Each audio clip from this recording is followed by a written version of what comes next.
vu que nous avons terminé, nous avons pu récupérer dans toutes les différentes clés pour chaque forme. La prochaine étape consiste tout simplement à venir récupérer l'instruction dans ce code QR. Comme je vous l'ai si bien dit, vous avez la possibilité de télécharger sur Play Store des applications, des programmes comme ça qui vont permettre de récupérer des informations à partir d'un code QR. Donc, moi, j'avais créé déjà un programme, d'accord, un code qui permettra de récupérer ça. Après, si vous avez besoin de ce code, vous pouvez me le dire en commentaire et puis je vais vous donner le script tout simplement. Il n'y a rien de compliqué là. Donc, moi, ce que je vais faire, c'est que je vais en revenir. Donc, je suis dans mon script. La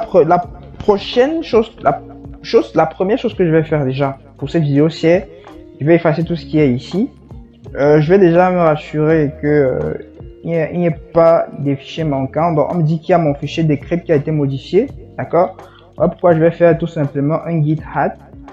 Je fais un git add sur mon decrypt pour l'ajouter en standing, d'accord. Si je refais le git status, ici. Ok, il me dit qu'il y a un fichier qui a été ajouté. Je fais un commit. Voilà, vous connaissez déjà la chanson. Je lui dis, je vais appeler ça quoi. Je vais dire modify, new modify. Je vais dire new modify decrypt. Donc decrypt file.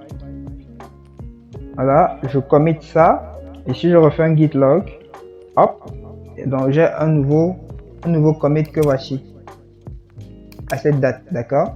Et je suis toujours sur ma branche texte.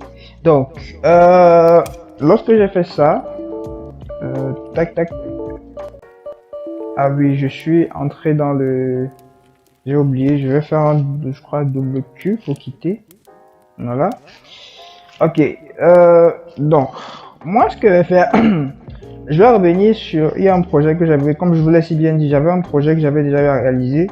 Je vais aller dans ce projet là, je vais lancer dans un projet Python. Très bien. Je vais pouvoir faire un stat.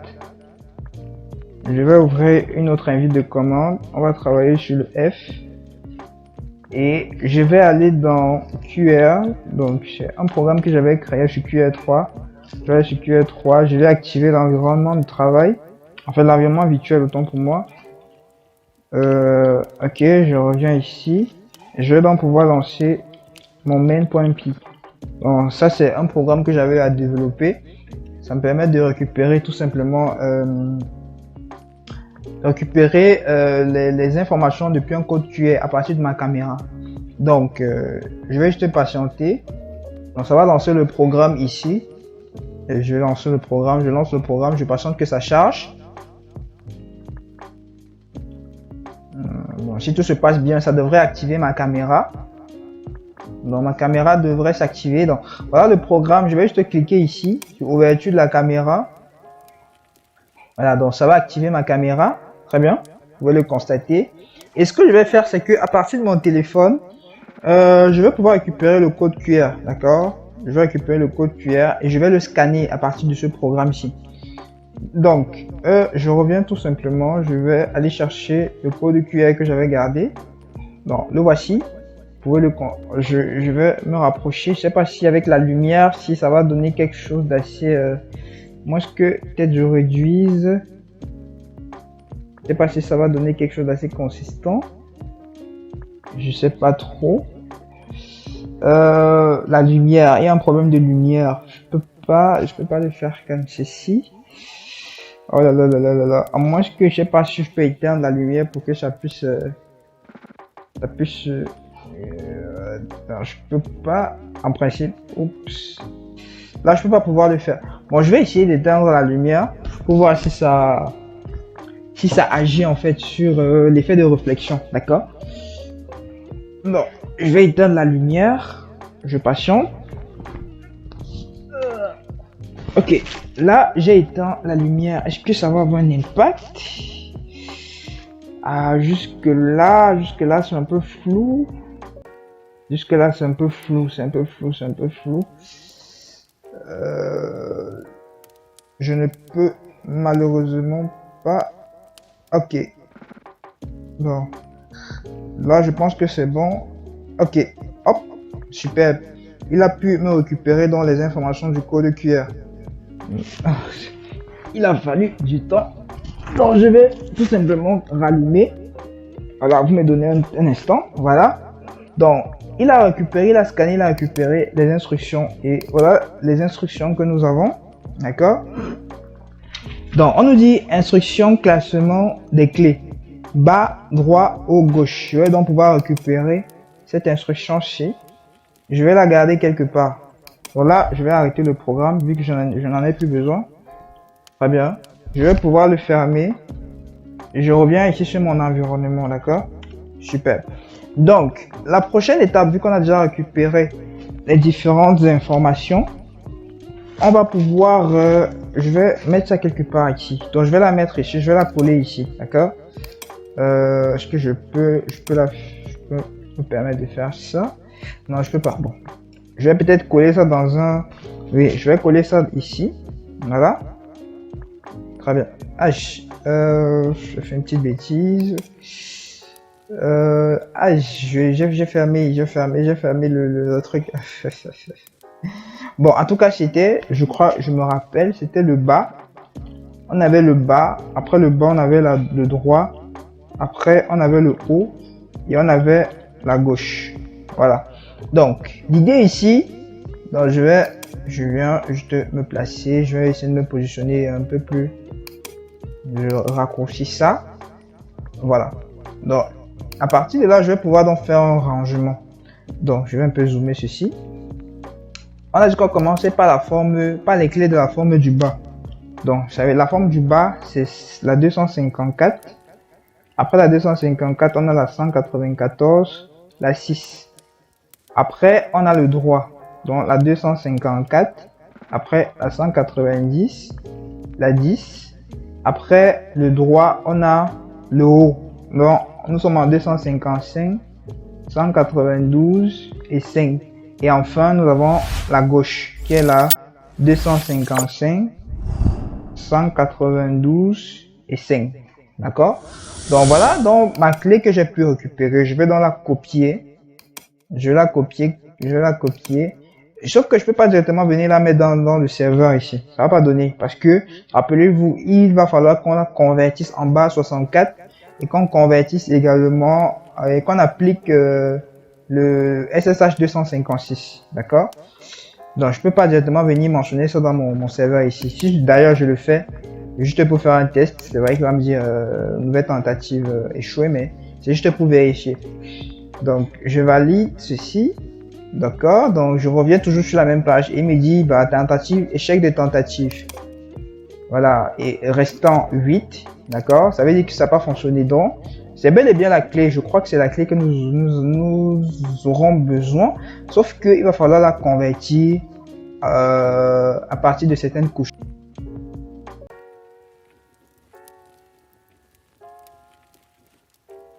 Non, l'idée ici c'est se dire ok, comme nous avons déjà pu récupérer toutes les clés, donc ce qu'on va faire, donc je vais donc, on est pratiquement sur la dernière étape.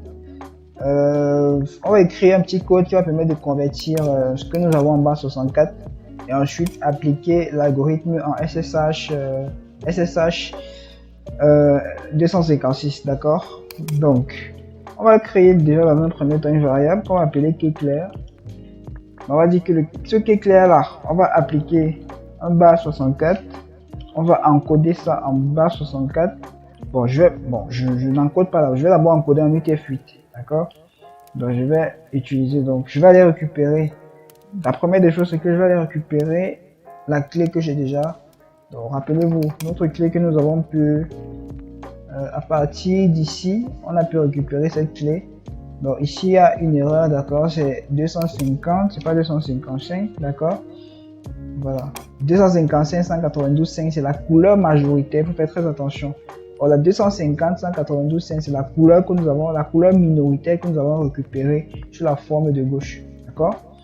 Donc, ok, lorsque je récupère, je vais copier ça. Donc ceci c'est tout simplement le rangement des différentes clés que j'ai récupérées à partir de l'instruction qui se trouvait dans mon code QR là. Donc on commencera par les clés du bas après de la droite, ensuite du haut et enfin de la gauche, d'accord? C'est cette combinaison là qui me donne cette clé-ci que je vais pouvoir donc récupérer. Voilà, et je vais la mettre ici sous forme de chaîne de caractères, d'accord? Puis après avoir fait ceci, on va pouvoir encoder. On va dire qu'on souhaite encoder ça en base 64. Donc on va utiliser le base 64 B64 encode. Pour dire qu'on souhaite encoder quoi? Notre clé en clair, d'accord? Mais avant de faire ça, il est important d'encoder d'abord en UTF-8. Voilà pourquoi je vais faire un key encode. Un key encode, je vais dire que c'est un key clair.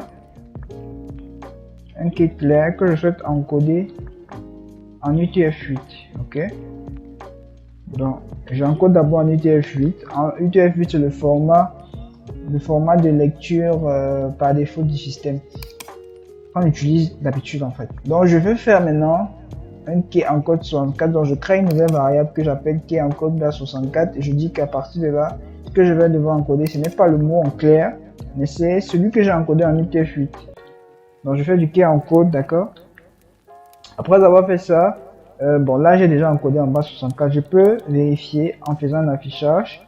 Je fais voici le format en base 64. Deux points, accolade, et je viens mentionner ma variable qui contient mon expression encodée en base 64, d'accord? J'enregistre ça et hop, alors. Là, j'ai commenté ma méthode qui permet de récupérer, d'extirper les pixels jaunes, vu que je n'en ai plus besoin en quelque sorte.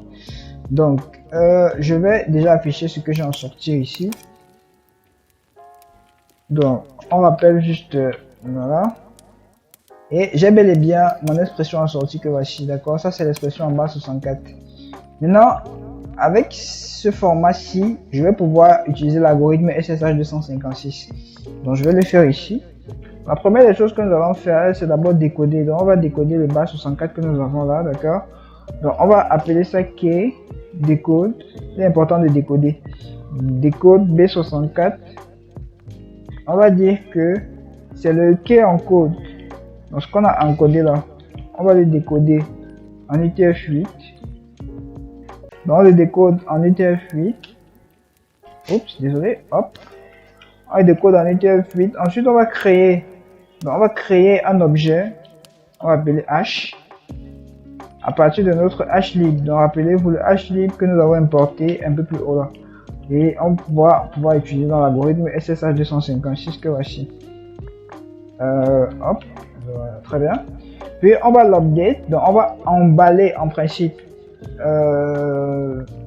l'expression qu'on a décodée là, d'accord, qu'on va réencoder et on va l'emballer dans un update à partir de notre objet H.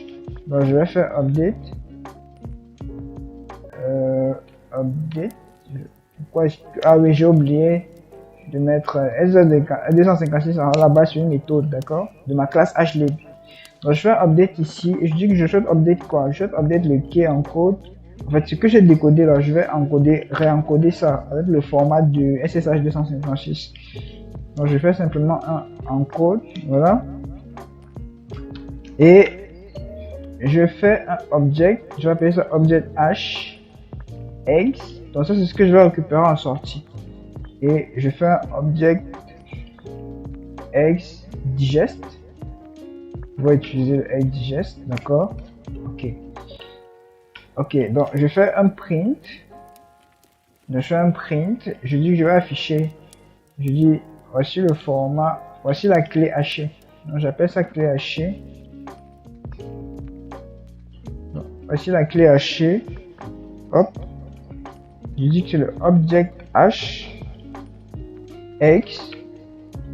Voilà. Donc si tout se passe bien, ça devrait m'afficher ma clé hachée. J'enregistre ça. Donc, hop, bon, je vais commenter ceci vu que je n'en ai plus besoin. Ok, donc je pense que jusque là on est bon. On va réexécuter le script pour voir ce qu'on a en sortie. Ok, Donc voilà ce que nous avons en sortie. Donc je vais pouvoir récupérer ceci. Donc ça c'est ma clé que je vais donc pouvoir mentionner dans le serveur. Donc, je vais mentionner ici. On va voir si tout fonctionne pour le mieux. Donc, je valide ça. Et je vais juste patienter. Donc si tout se passe bien, très bien, ça devrait me renvoyer félicitations. Donc on a pu résoudre l'énigme, d'accord. Donc je n'ai pas besoin d'enregistrer ça. Donc Zenia, félicitations bêta testeur Zen. Vous avez remporté le challenge du mois en décryptage par couche. Vous remportez ainsi votre green flag. Donc je remporte mon drapeau, d'accord. Le mot du jour est le 25 décembre tombe un jeudi. Donc en principe le 25 décembre, le jour de l'an de Noël. Le jour de Noël, en fait, ça tombe un jeudi, d'accord, ok. Dit veuillez nous contacter, donc je dois contacter la personne en possession de la clé et du mot du jour pour entrer en possession de mon lot. Donc là, je pense qu'on a pu résoudre l'énigme derrière la boîte de Pandore à partir du code, d'accord. Et donc là, on va juste se déconnecter. Alors, je déconnecte, lorsque je suis déconnecté, vous, que ça me déconnecte de ma session. Voilà. Donc, voilà un peu grosso modo ce qu'il fallait faire par rapport à ce challenge-là. Donc, déjà de 1, il fallait se connecter sur le serveur, lire les instructions, essayer de trouver, de mettre sur pied des algorithmes qui vont vous permettre de pouvoir résoudre le problème, des outils, ainsi de suite, d'accord? Donc, grosso modo, c'est de ça qu'il était question. Donc, j'espère que la vidéo vous a plu. Et si vous avez des questions et des concepts que vous n'avez pas compris, on pourra revenir dessus dans les commentaires, essayer de réexpliquer, d'accord. Donc merci pour tous ceux qui ont pu suivre jusqu'au bout la vidéo, et ne vous inquiétez pas, il y aura de nouveaux concepts que nous allons aborder de toutes les façons. Donc on va parler de nouvelles technologies, on va parler de Python, de Git, de Docker, de N8N, de l'enchaîne, bref, vous voyez un peu le grosso modo. On va également parler de réseau, de sécurité également. On va écrire des scripts. Là par exemple, ça c'est un lab qu'on a eu à faire en sécurité informatique, d'accord. Par exemple, si j'ai une image, comment est-ce que je peux récupérer des informations, faire du forensic dessus avec le langage Python. Et le langage Python, c'est le langage phare le plus utilisé au monde, voilà. Il est abordable et avec ce langage, vous pouvez écrire des scripts en toute simplicité et en toute liberté pour pouvoir avoir quelque chose en sortie d'assez important, d'accord, à partir des données d'entrée que vous aurez. Donc la logique ici, c'est de se dire, ok, on a des données en entrée, à partir des données que nous avons en entrée, quel est le traitement que nous avons effectué sur ces données pour avoir quelque chose en sortie. Grosso modo, c'est ça.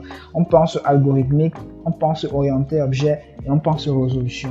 Donc merci, je vous remercie beaucoup et on se dit à la prochaine.